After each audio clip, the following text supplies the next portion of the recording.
position ourselves to worship Him. So we don't know who's next, when they are next, how they're going to be next. Amen.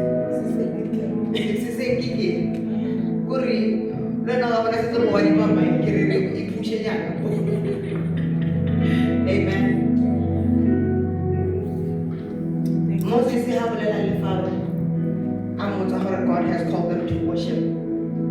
Pharaoh and your animals, and he says we must take everything because we don't know what the Lord will demand or what the Lord will ask.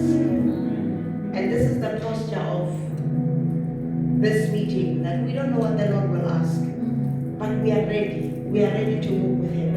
We are ready to hear that sound, to pursue Him, to press into Him. Hallelujah.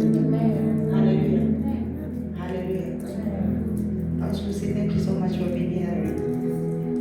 My mommy, thank you so much for being here. Mommy, no, thank you so much for being here. My aunties, oh. Thank you so much for being here. Kulu, thank you so much for being here. Yahuda, hallelujah. My gift.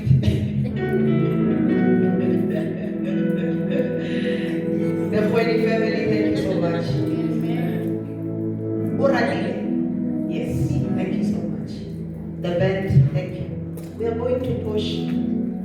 I'm going to allow Kulu to come. I'm giving you an hour. And then we are going to continue pushing. So here's something I said yesterday, right?